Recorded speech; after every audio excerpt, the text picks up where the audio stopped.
আসসালামাইকুম। আজকে আমরা রেনাল আল্ট্রাসাউন্ডের বাকি প্যাথোলজি ক্লাসগুলো ইনশাল্লাহ শেষ করব। আচ্ছা, আমরা গত ক্লাসে দেখছি যে আমাদের কিডনিটা নর্মালি কেমন দেখতে হয়। আচ্ছা, আপনারা এই পিকচারটা একটু লক্ষ্য করুন। এখানে নর্মাল কিডনির একটা আল্ট্রাসোনোগ্রাফিতে আমরা যেটা দেখি সেটা একটা ফিগার দেওয়া আছে, তাই না? তাহলে এটা হচ্ছে যে লঙ্গিটিউডিনাল ভিউ। আচ্ছা, কোনটা লঙ্গিটিউডিনাল ভিউ, কোনটা ট্রান্সভার্স ভিউ, সেগুলো আমরা আগের ক্লাসগুলোতে আলোচনা করে ফেলেছি। আচ্ছা, আজকে আমরা শুধু র্যাপিডলি, কারণ যেহেতু আপনারা নর্মাল জিনিস জানেন, এখন প্যাথোলজিগুলো খুব সহজেই ইনশাল্লাহ আপনারা এখন ধরতে পারবেন। আচ্ছা দেখুন, আচ্ছা এটা হচ্ছে আমার কিডনির নর্মাল ভিউ লঙ্গিটিউডিনাল। আর এই যে ভেতরে যেই সাদা সাদা জায়গা দেখা যাচ্ছে, এটা কি? এটা হচ্ছে আমাদের রেনাল সাইনাসে যেই প্যাড অফ ফ্যাট থাকে সেটার কারণে এরকম সাদা সাদা দেখায়। আর বাইরে এই যে চকচকা লেয়ার, এটা হচ্ছে রেনাল ক্যাপসুল। আর এই যে ভেতরে হচ্ছে গোল গোল আমরা গত ক্লাসে দেখেছি, সেটা হচ্ছে রেনাল পিরামিড। এবং তার বাইরের যেই তুলনামূলকভাবে হাইপোইকোইক যে এরিয়া বা রিজিয়ন, সেটা হচ্ছে আমার কর্টেক্স। আচ্ছা, এটা গেল আমার লঙ্গিটিউডিনাল ভিউ।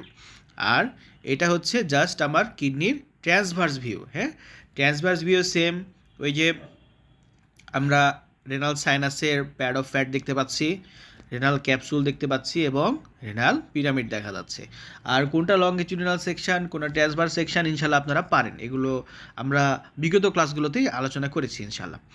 আচ্ছা, নেক্সট আমরা চলে আসছি। আচ্ছা, এইবার দেখেন প্যাথোলজি। এবার দেখেন তো এই ফিগারটার দিকে আপনারা সবাই একটু ফোকাস করেন। আচ্ছা বলেন তো, সুন্দর একটা গোল হাইপোইকোয়েক লেশন দেখা যাচ্ছে, এটা কি হইতে পারে? খুবই সহজ ডায়াগনোসিস। এর আগে আমরা হেপাটিক সিস্ট পড়ছি, হেপাটিক সিস্ট দেখছি। সেম এটাও দেখেন, একটা সিস্টিক লেশন, সুন্দর মানে একদম অয়েল ডিমার্কেটেড একটা লেশন। কোথায়? একটা পোল অফ দ্য কিডনিতে আছে, তাই না? তাহলে এটা হচ্ছে আমার রেনাল সিস্ট। Renal cyst. আচ্ছা, এখানে একটা জিনিস খুব দেখেন, আমরা যেরকম স্টোনের ক্ষেত্রে পস্টিরিয়র অ্যাকোস্টিক শ্যাডো, অর্থাৎ স্টোনের পরে কি দেখি বলেন তো? কালো কালো একটা এরিয়া দেখি না? ওটা হচ্ছে পস্টিরিয়র অ্যাকোস্টিক শ্যাডো।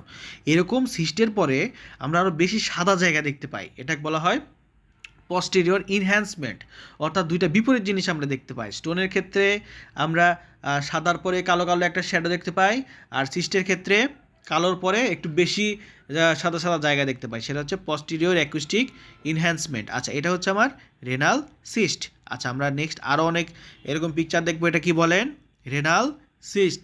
রেনাল সিস্ট খুবই সহজ ডায়াগনোসিস, ইনশাল্লাহ আপনারা এটা এক নজর দেখলেই বলতে পারবেন। এখন এটা রেনাল সিস্ট, এটা রেনাল সিস্ট। আমরা বিভিন্ন রকম ভিউয়ে দেখাচ্ছি, বিভিন্ন রকম মেশিনের পিকচারগুলো আমরা রাখার চেষ্টা করছি যেন আপনারা আর কি খুব সুন্দর করে ডায়াগনোসিস করতে পারেন। আচ্ছা, রেনাল সিস্ট এগুলো আপনাদের কাছে ব্যাপারই না। এই দেখেন রেনাল সিস্ট, কি এটা বলেন?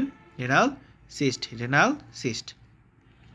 আচ্ছা, এই যে এই পিকচারটা একটু লক্ষ্য করেন, যে এইখানে এই যে বাম পাশের যেই আমরা কিডনি দেখতেছি, এখানে কি আছে?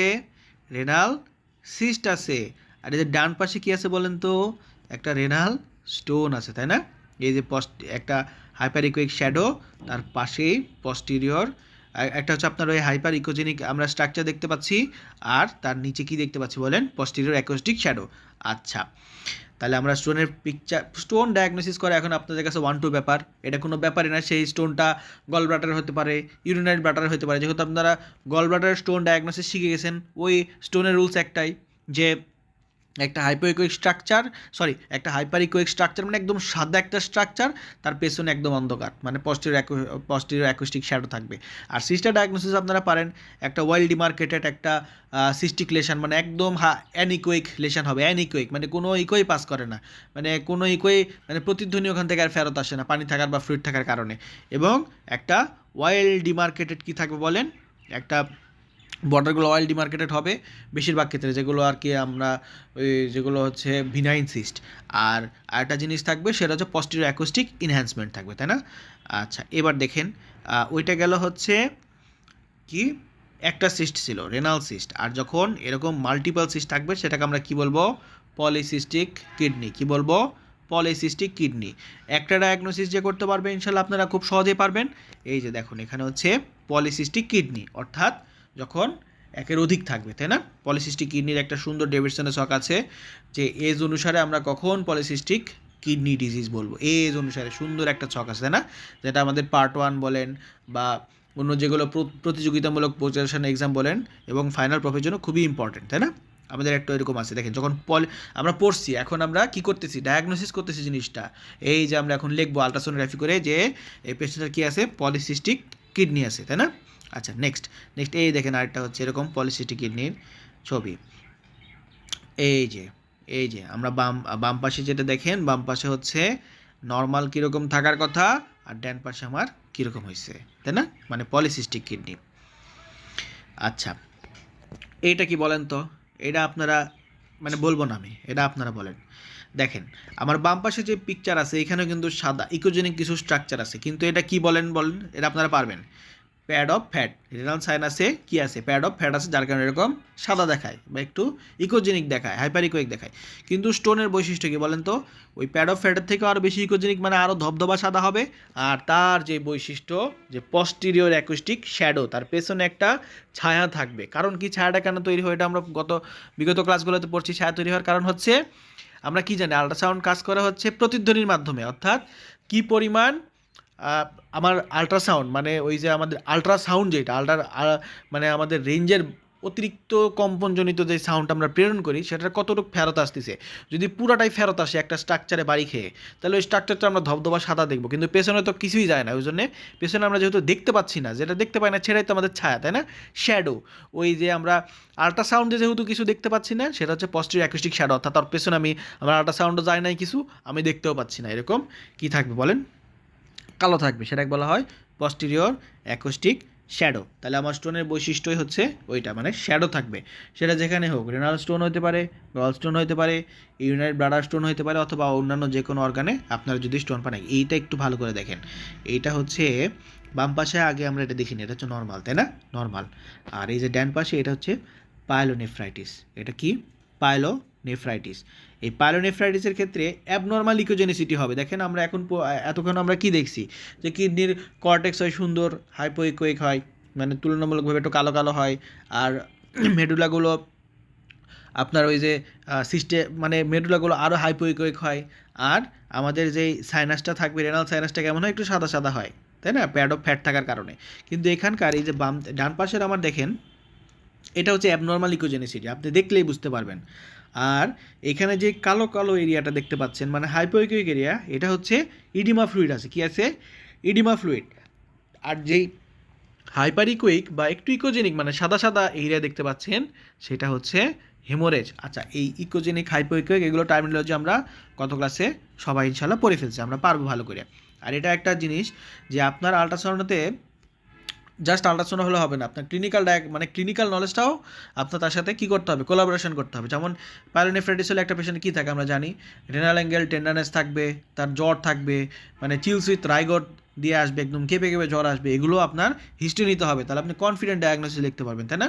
মানে আপনার ক্লিনিক্যালিও কোরিলেশন করতে হবে। কিন্তু আমরা আল্ট্রাসাউন্ডে কীরকম পাবো, এরকম অ্যাবনর্মাল ইকোজেনিসিটি পাবো, তাই না? কিছু জায়গায় ইনিমা থাকবে, কিছু জায়গায় হেমোরেজ থাকবে। আচ্ছা, এটা একটু দেখে নেন। এটাও খুব পাওয়া যায়, তবে খুব যে কমন তা না। সিস্টটা আপনারা অনেক পাবেন, সিস্টটা অনেক পাবেন, হ্যাঁ। রেনাল সিস্ট দেখবেন অনেক পাচ্ছেন, রেনাল স্টোনও পাবেন ভালো, হাইড্রোনেফ্রোসিস পাবেন। আচ্ছা, এটা হচ্ছে পাইলোনেফ্রাইটিস, জানতে হবে। আচ্ছা, এই যে আমরা হাইড্রোনেফ্রোসিস চলে আসছি। হাইড্রোনেফ্রোসিস হচ্ছে কি, আমার ওই যে কিডনির মধ্যে যদি পানি জমায়, যে গ্রামের ভাষায় যেটা বলে কিডনিতে পানি জমায়, তাই না?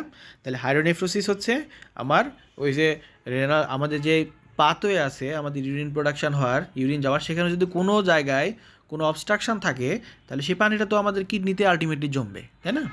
তাহলে এটা হচ্ছে আমার হাইড্রোনেফ্রোসিস। এই দেখেন আমার ডান পাশেরটা দেখেন, বাম পাশে সবসময় আমরা দেখব হচ্ছে কন্ট্রোল, অর্থাৎ ওইটা হচ্ছে ভালো। আর ডান পাশে আমরা প্যাথোলজি আলোচনা করছি।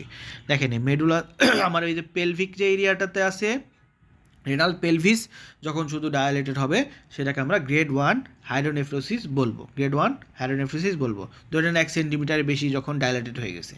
তারপরে যদি আমার পেলভিসের সাথে ক্যালিক্স ইনভলভমেন্ট হয়, অর্থাৎ আমার পেলভিসও ডাইলেটেড, তার সাথে ক্যালিক্সও ডাইলেটেড, কিন্তু এখানে মাইল্ড হবে, মাইল্ড মানে খুব বেশি না, মানে মাইল্ড হয়েছে, এটা হচ্ছে আমার গ্রেড 2। আর যদি মডারেট হয়, মডারেট হয়েছে, আমার পেলভিসটা মডারেটলি ডাইলেটেড হয়েছে, তার সাথে ক্যালিক্সের আমার ডাইলেটেশন আছে, এবং কর্টেক্সটা আমার থিন হওয়া শুরু করছে, কর্টেক্স তার মানে ইফেক্ট পড়া শুরু করছে হাইড্রোনেফ্রোসিসের কারণে, সেটা হচ্ছে গ্রেড 3। আর যদি আমার সিভিয়ার ডাইলেটেশনের সাথে কর্টিক্যাল থিনিং প্রেজেন্ট থাকে, তাহলে সেটা হচ্ছে আমার গ্রেড 4 হাইড্রোনেফ্রোসিস। তাহলে এই হাইড্রোনেফ্রোসিসটা আমরা আরেকবার একটু রিক্যাপিচুলেট করি। যদি পেলভিসটা শুধু ডাইলেটেড হয় তাহলে সেটা হচ্ছে গ্রেড 1। যদি মাইল্ড পেলভিক ডাইলেটেশনের সাথে ক্যালিক্স আপনার ইনভলভমেন্ট থাকে তাহলে সেটা হচ্ছে গ্রেড 2। যদি মডারেট হয় তাহলে এবং জাস্ট কর্টিক্যাল থিনিং শুরু হয়েছে তাহলে গ্রেড 3। আর যদি দেখেন যে একদম সিভিয়ার মানে একদম কর্টেক্স থিন হয়ে গেছে তাহলে সেটা হচ্ছে গ্রেড 4 হাইড্রোনেফ্রোসিস। তাহলে এটাই হচ্ছে আমাদের আজকে মোটামুটি কমনলি আমরা বাংলাদেশে যে সকল রেনাল প্যাথোলজি পেয়ে থাকি সেগুলো একটা আমরা জাস্ট র্যাপিড একটা রিক্যাপিচুলেশন করে ফেললাম। কারণ আপনারা যেহেতু নর্মাল জানেন, ইনশাল্লাহ অ্যাবনর্মাল আপনারা সবাই সুন্দর ডায়াগনোসিস করতে পারবেন। আজকে এই পর্যন্তই। আর যদি আপনাদের ক্লাসটা ভালো লাগে বা মনে করেন যে আরও এরকম ক্লাস প্রয়োজন, তাহলে ইনশাল্লাহ জানাবেন। আমরা আস্তে আস্তে সিরিয়াল অনুযায়ী এক একটা অর্গান করে ইনশাল্লাহ ক্লাস আপলোড দেওয়ার চেষ্টা করব। আশা করি সকলেই নেক্সট ক্লাস পর্যন্ত আমাদের সাথে থাকবেন। সকলকে ধন্যবাদ। আসসালামু আলাইকুম।